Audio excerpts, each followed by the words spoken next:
It has been 7 years since XXXTentacion has passed away. 7 years and his legacy still holds on. It feels we're talking more about him as time goes on and his legacy just continues to grow. We didn't just lose an artist, we lost someone that had a monumental impact on the youth. Even a few years back, you can think Adam22 even said that XXXTentacion's death was the Tupac of our generation. He really had that impact. And with the impact he had, it wasn't just his music, it was him as a person. And mind you, X was not a perfect person. He was very flawed, had a bunch of legal issues, but he spoke to the youth on a spiritual level. And while it didn't seem like his full career, he genuinely cared for the people around him. There's no wonder why his fans actually treated him like he was a god. It's a reminder of me telling myself that, yo, you are human and that you are not a god. You are still on the planet Earth, and that you need to remind yourself that karma is a real thing, and whatever you give out, you will get back. Which is next level glaze, but I've never seen such a cult for a musician in my life. And mind you, there's definitely big fan bases out there.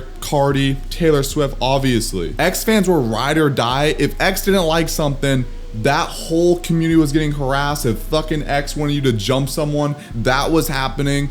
It was a cult. I learned something today. If you treat me bad, my fans is gonna demolish you. Mentally. And on the internet, they gonna destroy your character. My fans are gonna destroy you if you fuck with me. If you say anything bad about me, my fans are going to fucking destroy you. Another thing, if you have a little brother or a little sister, today I need you to be positive to them, and I need you to basically be a good influence on them and make sure you're teaching them something good today, because they need you. The future generation is the future. I'm gonna stop calling you guys fans. I'm gonna start calling you members of my cult. This is a cult, not a fan base. This is far more genuine than a fan base. 2017 was the best year for us X fans. And going from that toxic character to dropping 17 and showing that vulnerability was something very unique that rap was not ready for. And yes, we have seen rappers be vulnerable on albums, but it never was to this extent. 17 was a big reason why emo rap became so popular, but me personally, the X that I fell in love with was his early work, 2016, early 2017, of that villain arc as a character in rap music. When it drops, I need you jumping and screaming.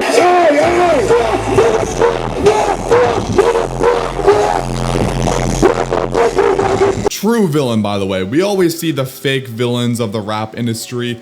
X did not give a fuck, and it was actually him, and that's why it just worked. And with the short time span that he had in the music industry, he really took advantage of opportunities like the clout era. I mean, it felt like you were hearing his name every single week in rap if you liked it or not. Another thing he took advantage of was the song Look At Me. I always looked at the song Look At Me as a comparison like Anaconda by Nicki Minaj. Really weird comparison, but just hear me out. When Anaconda came out, people were saying it was basically the P word, and now it's gotten even worse, and rap is so sexualized, and there's much worse than Anaconda. Same with Look At Me. When that song came out, it was very vile and shocking. There's even a Vine trend of people playing Look At Me in their classes to get a reaction. Get out of here. Taking my dick in my pants. Yeah.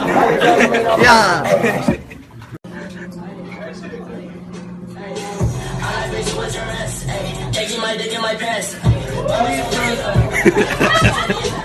But over the years, we've definitely seen rappers try to do the same thing that Look At Me did for that shock value to get the spark that X did. And while he did make a cult following from the whole chaos era that he did have a lot of songs that were more vulnerable even before 17. Songs like I Don't Want to Do This Anymore, or Teeth, or You're Thinking Too Much, Stop It. Things like that really push the boundaries of music for X and just overall as an artist. He's known as the king of SoundCloud, creating music from just your bedroom with a $30 mic and making it work, making it your own sound.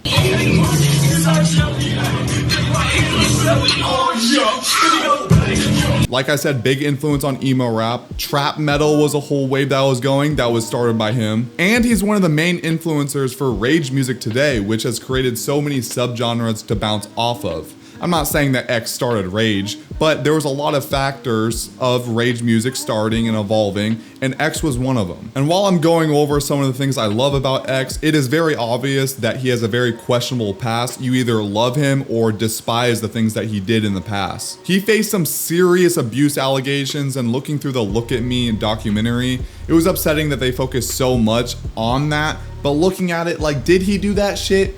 Yeah, probably. And while he was such a complicated individual that was filled with lots of anger when he was younger, and I say younger, he died at 20. But when he was around 18 years old and younger, he did have a lot of issues throughout his life. Yeah, so if you don't know how old I am, for all you know I could be 35, for all you know I could be fucking 15, for all you know I could be 19, 18, 16, you feel me? Like, I feel like the older you are is more quote unquote you have knowledge. But I feel like I have far more knowledge than anybody that's like 45, you feel me? Because I've been through a lot, I've experienced a lot. I feel like knowledge comes with experience. So I feel like telling a nigga I'm this age will be, this nigga all like, oh yeah, he's a young cat. I can little brother this nigga, you feel me? I got more knowledge than this nigga. I've been in the game longer. Like, I've been through more. So I don't like to put a pin on my age, because it's like putting a pin on my knowledge. So I just tell niggas I'm 300. And some people might not agree with this, but I believe people can change.